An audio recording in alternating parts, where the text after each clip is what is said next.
ఢిల్లీ ప్రజలు కోరుకున్నారు అనేటువంటి మాట మాకు చాలా స్పష్టంగా కనబడతా ఉంది. Sometimes exit polls are correct, sometimes exit polls are wrong.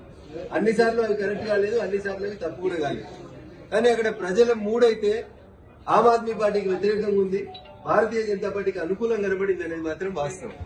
దానివల్లనే మాకు సంపూర్ణమైనటువంటి విశ్వాసం ఉంది. భారతీయ జనతా పార్టీ ఢిల్లీలో ప్రభుత్వాన్ని ఏర్పాటు చేస్తున్నటువంటి విశ్వాసం మా లోపల ఉంది. ఎగ్జిట్ పోల్స్ నిజం కావాలని కోరుకుంటాం.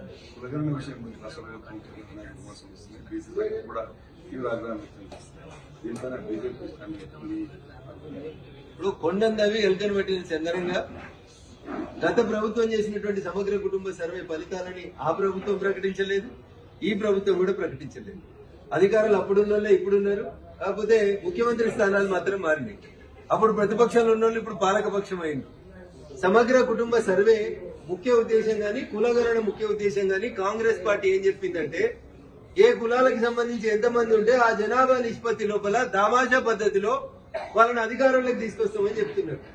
నేను అడుగుతున్న ఈ రాష్ట్ర ముఖ్యమంత్రిని, పిసిసి అధ్యక్షుల వారిని లేదా రాహుల్ గాంధీ గారిని, లీడర్ ఆఫ్ అపోజిషన్ అడుగుతున్నా, తెలంగాణలో బీసీ కులగణన తర్వాత మీ పార్టీ చెప్తున్న లెక్కలు 150% మంది తెలంగాణలో బీసీలు ఉన్నారని చెప్తున్నారు. అయ్యా రాహుల్ గాంధీ గారు, మీ అసెంబ్లీ మీ ముఖ్యమంత్రి గారు చేసిన ముచ్చట మీరు వినుంటే మరి 50% కంటే ఎక్కువ జనాభా ఉన్నటువంటి వ్యక్తులకి ముఖ్యమంత్రి పదవి ఇస్తారా? ఎవరికి ఇస్తారనేది రాహుల్ గాంధీ చెప్పాలి. కులగణన మందిని బదనాం చేసేందుకేనా, మనం పాటించేందుకేనా? స్వామి వివేకానంద చెప్పినట్టు బోధించే కంటే ముందు ఆచరించాలంటే తెలంగాణలో ఉన్న 18 కేబినెట్ మంది మంత్రులలో 10 మంది మంత్రులు బీసీలు ఉండాలి. ఇస్తారా? ఇవాళ ఇచ్చినాయి 2, 12 2 ఇచ్చిర్రు. అయ్యా రేవంత్ రెడ్డి గారు ఇంకా 6 ఖాళీలు ఉన్నాయి. ఈ 6 బీసీలకు ఇస్తామని చెప్పే దమ్ము ధైర్యం రాహుల్ గాంధీ గారికి కానీ మహేష్ కుమార్ గౌడ్ గారి గారికి ఉందా? లెక్కలు తప్పైనాయా ఒప్పైనాయా?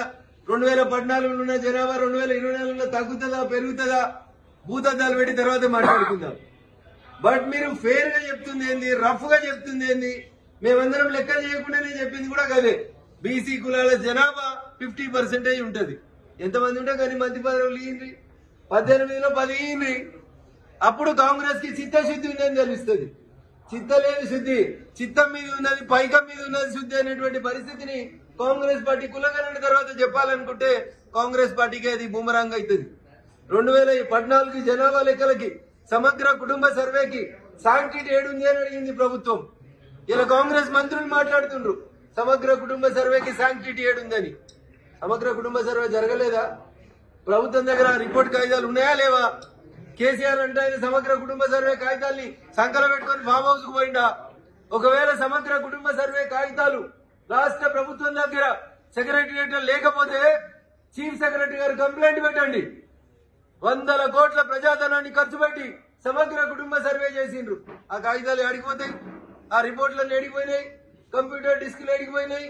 యూ కంపేర్ 2014 ఉన్న బీసీ జనాభా ఎంత, 2024 ఉన్న బీసీ జనాభా ఎంత? అన్ని కులాలు పెరిగేది ఎట్లా, బీసీ కులాలు తగ్గేది ఎట్లా? కామన్ సెన్స్ కదా.